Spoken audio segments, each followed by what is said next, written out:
vamos a estar comentando sobre el tema del infierno. Cuando Jesús habló acerca del infierno, es cierto, utilizó palabras que sus oyentes podían entender. Mencionaba el Gehenna. Este Gehenna era un lugar físico, como les comenté anteriormente. Era conocido en Jerusalén y en todos sus alrededores. Era el vertedero de basura que estaba cerca del valle de Ginón, donde los desperdicios y los cuerpos de los animales que eran muertos eran quemados constantemente. Podemos imaginar la imagen del fuego perpetuo y del gusano que nunca muere. No era un invento del Señor Jesús, no, era algo literal y tangible para los propios judíos de su época. Y es por eso que Jesús utiliza esta historia, este hecho real. ¿Para qué? Para simbolizar la separación eterna de Dios, para explicar la muerte espiritual y del tormento de una conciencia que sabe que está alejada de su propio Creador.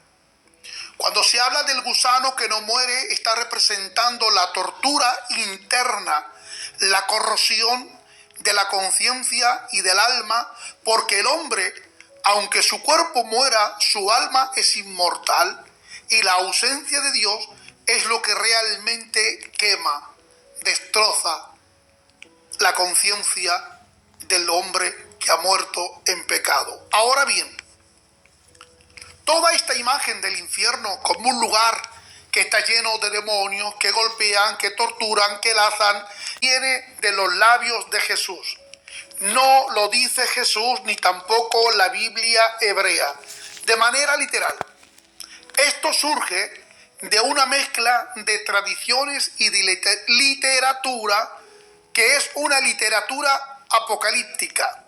Es decir, no solamente es de una literatura apocalíptica, sino también de las influencias y de los pensamientos grecorromanos y de la literatura cristiana también primitiva, como por ejemplo, la literatura apocalíptica judía, como textos que conocemos como el libro de Enoc, como el cuarto libro de Esdras, como Apocalipsis de Baruch, llegan a describir el castigo para los impios, para aquellas personas que han muerto en pecado y que después de la muerte lo representan con imágenes de fuego, con oscuridad, con sufrimiento.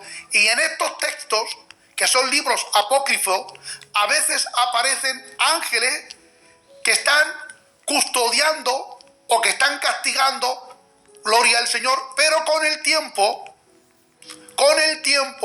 algunos traductores y teólogos llegaron a interpretar, adoptando estos textos apócrifos, como que no eran ángeles al servicio de Dios, sino que eran demonios que estaban torturando a las almas que morían en pecado. La influencia grecorromana, como por ejemplo los griegos y los romanos, ellos ya tenían la idea de un Hades donde las almas llegaban a sufrir y que eran castigadas por sus crímenes o por su vida depravada.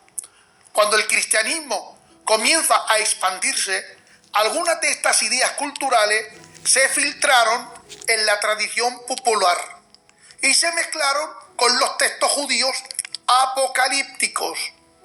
En la Edad Media, la Iglesia católica, por su parte, durante siglos, utilizó la palabra infierno para consolidar la idea de un infierno lleno de tormentos físicos, donde hay demonios, donde hay sufrimiento, donde hay un lugar oscuro. ¿Para qué? Para infundir el temor a los feligreses que venían y así ofrendar, así no se marchaban de las iglesias y los tenían constantemente allí atados. Es decir, si no cumple con las reglas establecidas de las iglesias, te espera el infierno. o un caldero de fuego, demonios con tridentes que te torturarán, que te machacarán, que te afregelarán. Y era tanto el temor, que era tanta la descripción de un lugar, de un lugar infernal, que la gente ignorante, analfabeta, que nunca habían leído las escrituras, y los pocos que llegaban a leer, cuando leían la palabra infierno, cuando el cura, el pastor, el obispo en aquel tiempo llegaba a predicar y a describir el infierno de esta manera, la gente, hermanos, quedaban atemorizadas, quedaban tocadas psicológicamente y decían: tengo que ir a misa, tengo que ofrendar, tengo que servir y tengo que acatar con las normas eclesiásticas que se han estipulado, porque si no me espera un infierno. Ahora, ¿qué ocurre? Que de aquí también surge otro dilema: la invención del limbo. Surge como una solución teológica para poder reconciliar dos problemas. Por un lado, el dogma del pecado original, y por el otro, la misericordia de Dios.